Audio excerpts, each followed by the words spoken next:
Today we're going to paint this cute little landscape using just 4 colors. It looks a little bit more challenging than it actually is. I'm going to show you easy tips and techniques on how to make this little painting. So grab your paints and let's get started. We're using alizarin crimson, turquoise, raw sienna, and Payne's gray. We're using just those 4 colors to create all of these variations in the painting. Now the coolest thing that you're going to learn today is that you can just change your color selection up just slightly to create a totally different look, just like I did here. You don't have to use these particular colors, but something quite similar. So a red, a blue, some sort of a yellow, and a deep color, either like black or Payne's gray. So I am using these 3 colors for this demo, but I'm also going to show you later on how to just switch things up ever so slightly to create something like this. The first thing that I'm going to do is grab my paper. I'm using a small one today because I just think it's more manageable. But something really cool that you could do is grab a big sheet and make a bunch of little ones for practice. I think that would go really well. I've totally prepped my paint, I've prepped my paper, and now I'm going to take a pencil and I'm going to mark out a couple of little lines to know where the sky meets that mountain in the background. So that's the first thing that I'm going to do because my sky is going to be the wet into wet technique. So I want to be able to know generally where I'm going to put the water down first before I drop in the colors for the sky. So anytime that you're working with a landscape, one of the first things that you're going to want to do is you're going to look at the picture and you're going to find the foreground, which is in the front, the middle ground, which is in the middle, and then the background, which is the thing that's furthest from you. And you're actually painting from back to front. So if you're ever wondering how to kind of start a painting like a landscape, that is exactly where I would start. I have just marked out these 2 little lines for my sky. So now I am going to wet my paper and I am using Canson watercolor paper. It is not 100% cotton, so I'm going to let that water soak up just a second. And then I'll re-wet it again. That actually helps the fibers of the paper kind of open up. And I'm gonna prep my colors. So this is really important. So before you do anything in wet into wet, you have to prep your paint. Otherwise, just as it is here, it's gonna dry before you actually get the paint and drop it on there. So I am prepping my turquoise and my alizarin crimson and my raw sienna because those are the 3 colors I'm gonna use for the sky. Now, a really important thing to take note is you are going to use your red as kind of a barrier between the yellow and the blue so that you don't end up creating a green sky. Now, if you want to create a green sky, great, but if you're not trying to do that, then you need to have a barrier color, kind of a bridge color as I call it. And red, any kind of red or a warm color like that will help bridge the yellow and the blue because as we know, yellow and blue make green. Now I've wet my paper, prepped my paints, and I'm going to add a little bit more water on top. I don't want it to be too shiny, but I want to make sure that it's wet so that my paint spreads really nice and evenly. The first color I'm going to use is turquoise because that is really the majority of the sky. And I'm going to just drop it in a few different places here. That looks good. I'm leaving some white space because I want it to look like maybe the sun is just popping through at the end of the day. So I'm going to spread that out. Kind of help it along. You don't even have to use all these colors too if you want. Maybe you don't want a sunset for your landscape, but maybe you want just during the daytime or a sunrise. Grabbing a tiny bit of my alizarin crimson now while the surface is wet, and I'm going to drop that in. And remember, that's my barrier color. So I'm actually going to create almost like a little barrier between the blue and where I'm going to put my yellow. Now I'm not going to do too much because, I don't want it to be too red or pink, but I'm going to drop in just a tiny bit more to make it look a little bit more interesting. Now I'm washing my brush out. If your paint starts to do something like this, just gently wiggle it out. That just means that your paper is already drying. So you can kind of re-wet the edges so that it continues to kind of fan out.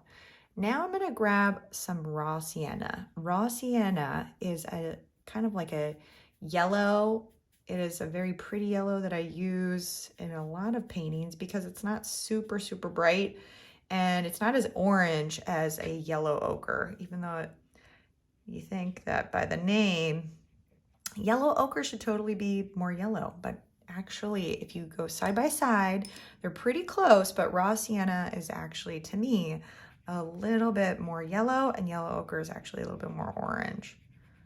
Okay, so I'm dropping in that yellow below the pink, my alizarin crimson, fanning that out, and remember that bridge is there, so I'm not gonna get that green look over there on the right-hand side. The sky is done basically. I think this looks nice. You could keep going if you want it to be a little bit darker, but I think we don't really need too much. I mean, if you want to intensify it, you can just very gently drop in a little bit more, but keep an eye on the wetness of your paper because once it starts to dry and get into this kind of satin dryness, it's not going to spread as much. It'll still look soft, but it's not going to spread out as evenly. So finish the sky, let it dry, and we'll come back and then we're gonna do the mountains. And I'll show you how to mix up this really nice rich purple. To create this pretty purple, I'm using turquoise with my alizarin crimson. And then I'm gonna add a tiny bit of Payne's gray just to intensify it and dull it down. So that's how I'm gonna make it look a little bit more flat because when things are in the background, they're going to recede. They're going to look lighter in space. So this color looks pretty good. I like that. Maybe a little bit bluer than my first mountain that I have there. And you're not going to want to paint on this until it is totally dry. Otherwise, you're going to have a fuzzy edge and not a nice crisp edge. So make sure that when you're painting your mountain, your background is totally dry.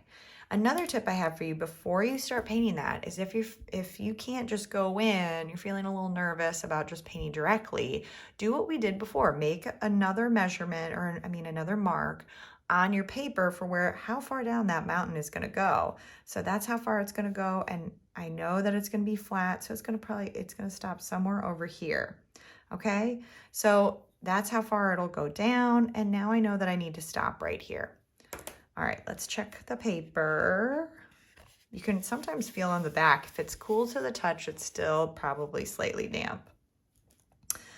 All right, I'm gonna load my brush. I'm kind of rolling it into that paint. So I have plenty of paint. And now I'm gonna do my little wiggly edge mountaintop. Come down. Actually, I want it to be much taller because I want to cover up the bottom of that. There.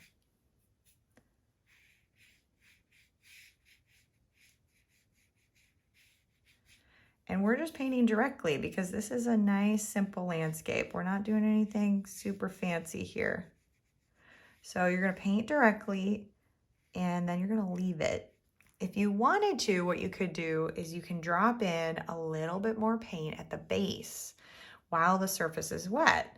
So for me, that might mean I'm gonna add a little bit of Payne's gray to that purple color that I created and do a tiny bit more at the base.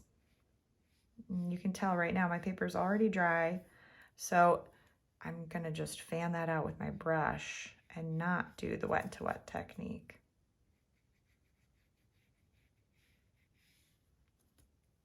And I'm dabbing off the paint on my little dishcloth here because that's actually removing a teeny amount of paint every time I do that.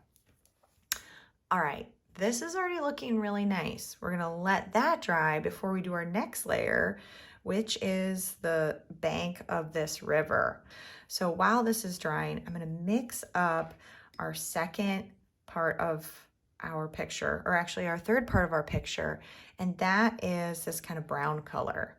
So wash your brushes out, dab it off, and grab a little bit of your raw sienna and then start adding your red. Now what you're doing is you're creating an orange, basically a warm orange with that raw sienna and your alizarin crimson.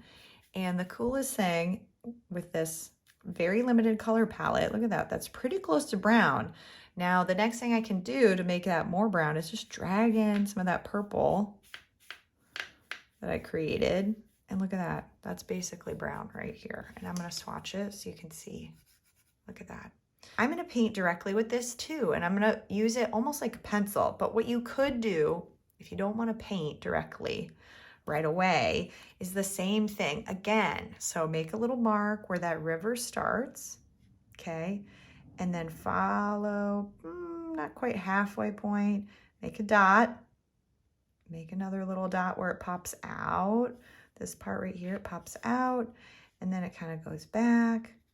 And if you want, you can just draw that in. There's nothing wrong with that because this is a little bit darker. So we didn't draw our sky in because we didn't really want to, have these dark lines on our paper. There, and I'm gonna fix that in a minute. Turns out I can't talk and draw. There. So draw something like this if you are comfortable just painting directly, because this is practice. It doesn't have to be perfect. You could actually just do it with your brush. That's what I did the first time. So now that I have my outline, I'm going to take my brush, do the same thing here. I'm going to just trace that edge. And I'm going to paint directly and just thin it out with a little bit of water. I'm going to start at the water's edge and then paint just a little, and then I'm going to drag it out with some water. I'm not fully washing out my brush because I still want some of that brown in there, but I'm kind of watering it down. Okay, that's a good first layer. While this is wet, you could even go in and drop in a tiny bit more paint right at the edge. And that's just going to intensify that edge and make that water pop. And it's going to make the land look a little bit more rounded because we're creating that shadow, that bank. You can also start adding a few shadows over here to show that there's maybe a tiny hillside. Okay. A little bit here. Let's let that dry. While it's drying, we're going to mix up some of these other colors. You don't have to even clean your palette. You're going to add a little bit more of either your Payne's gray, or if you happen to be using black, add a little bit of black. I'm just mixing up a tiny bit more of that brown because I used up a lot of it. And to do that, it was my alizarin crimson, my raw sienna, and a tiny bit of Payne's gray. Just to show you how dark that is now, okay? This is probably gonna dry really fast because we added a thin layer. So now what we're gonna do is we're gonna add a first layer of some of these details. I'm gonna paint the trees with this brown. I'm also gonna paint some of this little grassy bit. So just some vertical lines right here at the bottom of that little piece. Maybe a couple vertical lines over here. So some grass maybe, who knows? We're just making all this up.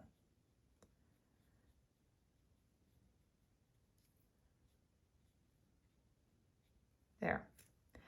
And let's start making a shadow beneath our trees. And this, at first, you're gonna think, well, this doesn't really make sense. Trees aren't brown, but we're gonna paint kind of a halo, a tree halo, or a little ghost tree in the back before we add any details. This is what's gonna make it look a little bit more realistic when we finish it off. If I just painted it directly and just did the silhouette method, it's not gonna look as realistic. So even though this doesn't look pretty, this is in that ugly stage, we're gonna leave it. Now, don't wash that brush out, because if you have a tiny bit of paint in your brush, just like this, just get the teeniest amount of water. And then on your brush, you have this perfectly watered down color. And this is what we're gonna use for some of the reflections in the water. And you're gonna do just horizontal strokes. So watch very carefully, okay? Just really lightly and close to the bank, towards the center. Just a few and a couple of random ones. So keep them flat. That's it. And we're going to use a tiny bit more paint. And as those little reflections get closer to the bank, you're going to make them darker. Okay? There. Because it would be the shadow or the reflection of the plants that are around it. Okay, let's keep working on this. We're almost done already. Isn't this amazing? So I'm gonna grab a little bit of Payne's Gray, keep mixing it in that same color that I have. And this Payne's Gray is gonna be, I'm gonna basically create a really, really dark brown so that I can finish off my trees and also finish off that, you know, some of the grass, things like that. Okay, we're almost done. So take that brush, roll it to a nice fine point, and we're gonna go back over the grasses and also the trees. So this is where you can be a little bit more strategic about the look of what you're painting. And you're gonna go just on top of that first layer, but a little bit lower, because that's gonna help build the shadows. And we're almost done. You can add a little bit more shadows around the bank.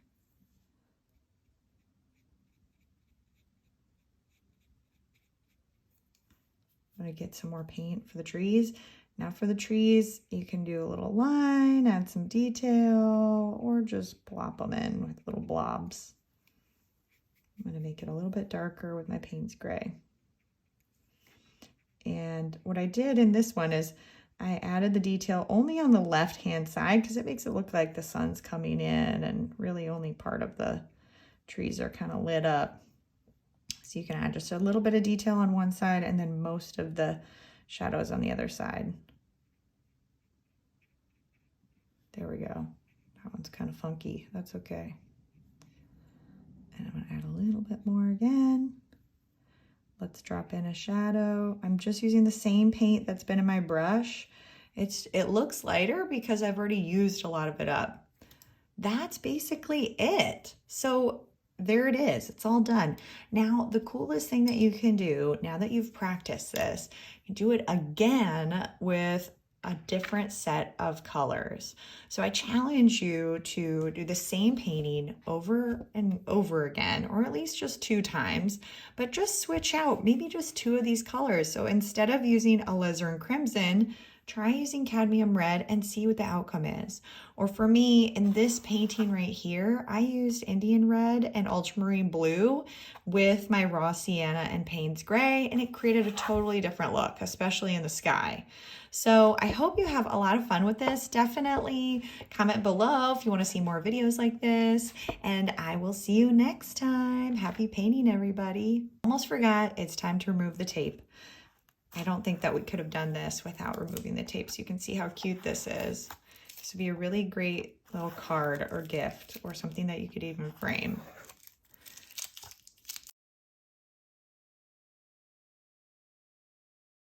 Hope you had fun. See you next time. Bye-bye.